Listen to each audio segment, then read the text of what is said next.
احنا يا استاذ عبد الوهاب محمد. ايوه. حاجه غريبه، انا عمري ما شفت يعني اسم اتعكس فبقى مؤلف. اسمه ملحن ومطرب كبير اتعكس فبقى مؤلف. يعني بدل محمد عبد الوهاب بذكار المطرب، واخد بالك؟ فده راح قلبه عبد الوهاب محمد، قال لك لا انا الاول. الاستاذ محمد الموجي عايز يغني، واخد بالك؟ يغني يا اخي الحاج. بطير.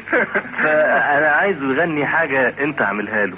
احنا مره قرينا لك في مجله الجيل الجديد غنوه اسمها التليفون. انا شخصيا بتاعت شادية. انا شخصيا من احسن الاغاني اللي سمعتها كلاما في حياتي كده اهو. فقولها لنا الاول كلام والاستاذ محمد انا اعرف ان هو بيلحن. بس ما تقلش عن 3 دقايق عشان ما تاخدش اجر كامل.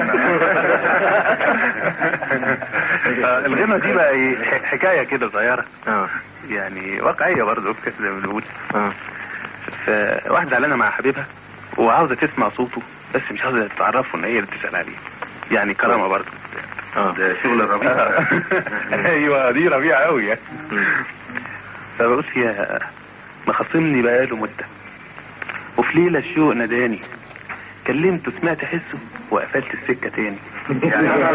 يا سلام.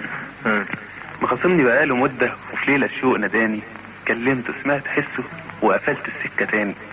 اكمنه يا ناس وحشني، وخصامه كمان حيشني، كلمته سمعت حسه وقفلت السكه تاني. الله. بالليل لا شوق. بالليل والدنيا ضلمه دورت نمرته، يعني حفظها يعني. بالليل والدنيا ضلمه دورت نمرته، وسكت ما قلت كلمه وانا بسمع همسته. قال الو، ايوه مين؟ وانا بايدي اليمين خدت السماعه بوسه وقفلت السكه تاني. الله. يا سلام يا سلام. فتحت الراديو مره على غنوه بتعجبه، سبت التليفون عليها وانا بقصد اغلبه، سمعها للنهايه وفرحت انه معايا من غير هو ما يعرف، وقفلت السكه تاني. وفي مره جم صحابي خليتهم يطلبوه، وغمست لهم بعيني يعني عني سألوه قام قال كلام ما فيهوش سيرة الخصام، اطمن بالي حبة وقفلت السكة تاني. شايفين الناس عشان وانا دايما بعمل ايه؟ بطلبه، وش معنى هو ما طلبش مرة ليه؟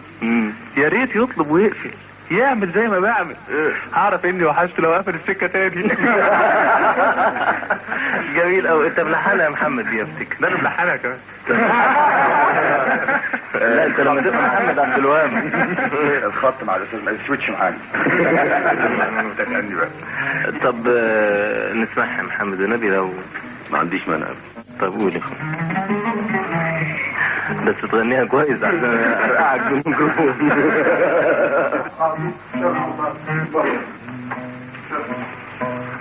مخاصمني بقاله مدة، وفي ليلة الشوق ناداني، كلمته سمعت حسه وقفلت السكة تاني. مخاصمني بقاله مدة، وفي ليلة الشوق ناداني، كلمته سمعت حسه وقفلت السكة تاني.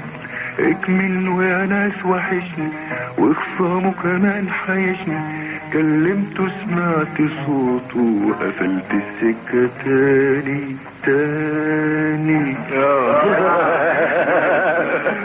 حلو. بس هي كلمته سمعت حس.